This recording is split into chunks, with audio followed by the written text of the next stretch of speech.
Hey, this is Trevor from TFK, and you're listening to Dispatch Radio. Folks, we have a great guest with us. We've been previewing Winter Jam. Obviously, they come here in Tampa in January, but you guys know for King and Country Music, we've been playing everything from Busted Heart to Proof of Your Love to Fix My Eyes. We're big fans, and it's great to finally get a chance to talk to Joel Smallbone. Joel, how are you? I'm great, man. I'm really good. Thank you for having me, Brandon. I am currently in North Dakota with my wife, who is a fellow artist by the name of Mariah Peters. She is on a Christmas tour, and I'm on husband duty. So I'm loading in all the band gear. I'm being a tech during the show, and I love it. It's a blast. Well, we're thrilled to have the roadie with us, Joel. He's going to talk to us about his wife's tour. No, we're going to talk about Winter Jam first and foremost. We'll talk hopefully about the recent album. We might even get folks to have him speak about Lecrae and this great song Messengers. But Joel, Winter Jam 2015. Obviously, you're going to be on the road with Skillet and Jeremy Camp, and obviously a whole list of people, new songs put together for another great tour. And what are your thoughts of looking ahead to this event?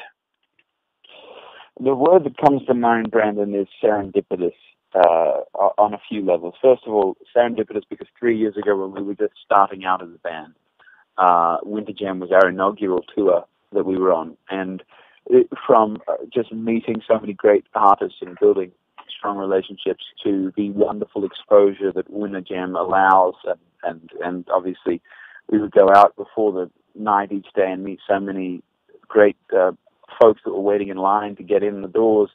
I'm truly, genuinely excited about it. We're opening the night, and we've got a few tricks up our sleeve, which will be great to sort of try for the first time. And then also going back out, Skillet was out on the road 3 years ago.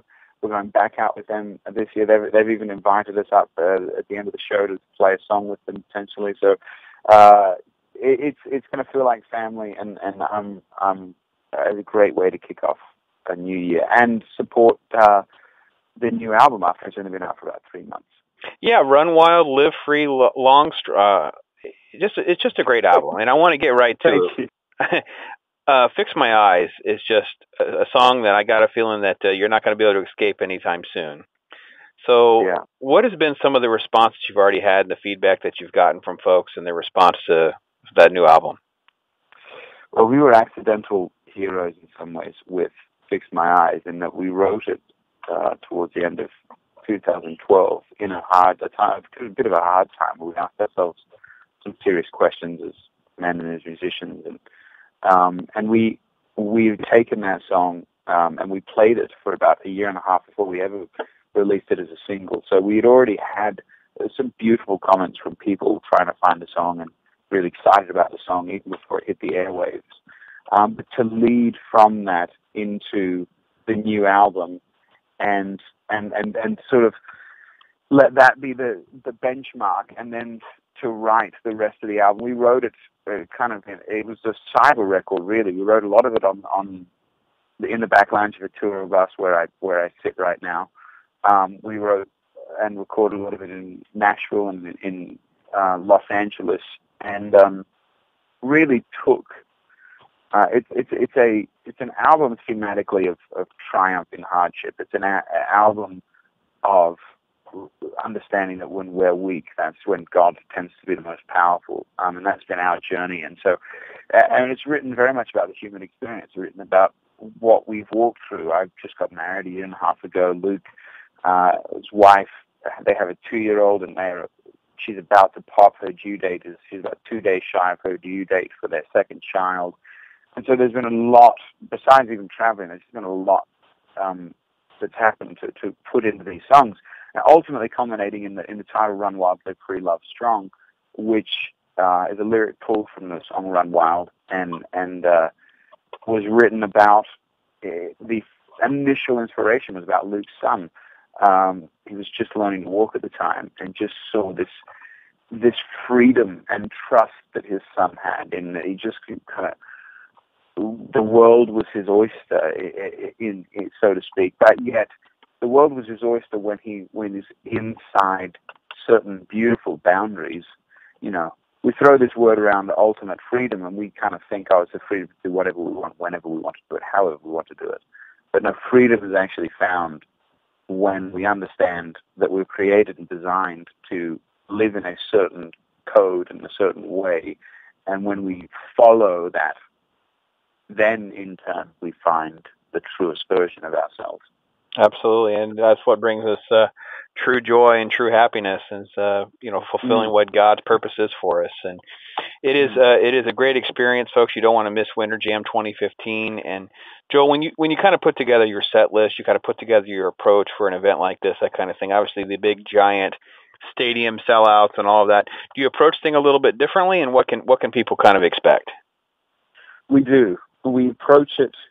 We try and take all the.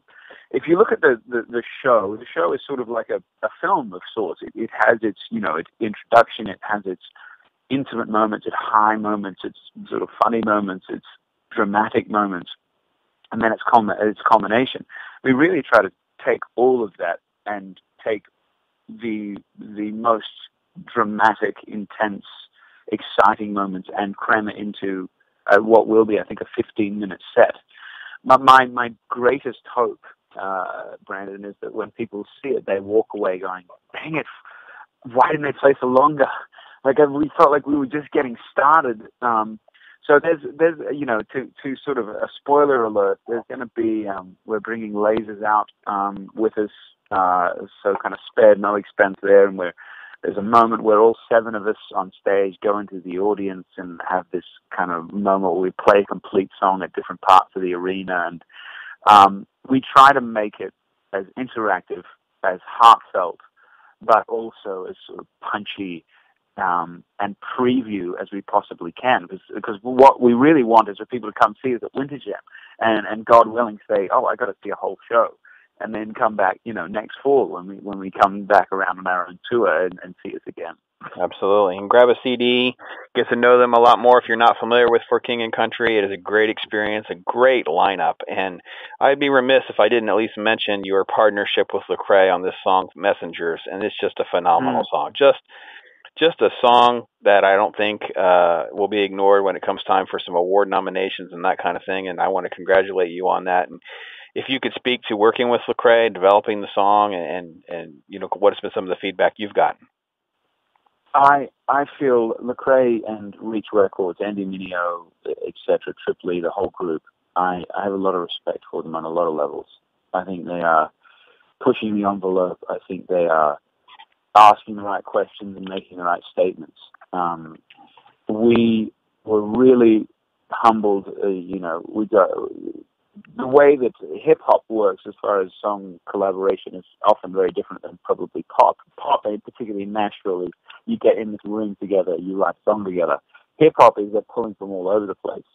And we had them reach out to us and say, "Hey, do you have any, write a chorus? Do you have any kind of B-side songs that you're not using that you could send our way?" So we sent them a song that we had partially written called Messengers, and they just flipped out about it. And Lecrae heard it and loved it. And next thing you know, honestly, Brandon, we we sent them the song, we sent them the multi-tracks, and the next thing you know, we basically heard a mixed, finalized version of it. So we didn't have the opportunity. I've met Lecrae, I've seen him before, but in that moment, we didn't have the opportunity. It was a very cyber collaboration once again. I got to catch up with him, speaking of award shows, I got to catch up with him at the Dove Awards and kind of shake his hand and say, "Man, thanks for allowing us to be on your album." It's been very serendipitous. And even down to the nominations for the Grammy Awards have just been released, I think, last week, and we were very fortunate for the first time ever as a band to be nominated for 2 awards, one for Album of the Year in our genre, and then secondly for Song of the Year in our genre for Messengers, featuring obviously with him as the lead artist on that. So I wish them all the best. I hope there will be more collaboration in the future. We collaborated on Andy Mineo's first album. Andy collaborated on our second album. So we will see. But I'm so thrilled that you're enjoying that song for sure. Well, so much, and I know so many folks do. And if you're listening, folks, who don't want to miss out on Winter Jam, if you're catching us online, jamtour.com will catch you up with all of the locations, the dates, where you get tickets in your cities. General admission for the most part, but there is a VIP pass that lets you get in early, get you a prime seat right up against the stage. But it's a wonderful night. It will be a packed house. People will get turned away, so you don't want to miss out. It's a great experience. We've had a great chance to talk to Joel, and we look forward to talking to many of the other artists that are going to be on tour with him. Excellent. Well, thank you, my good sir. We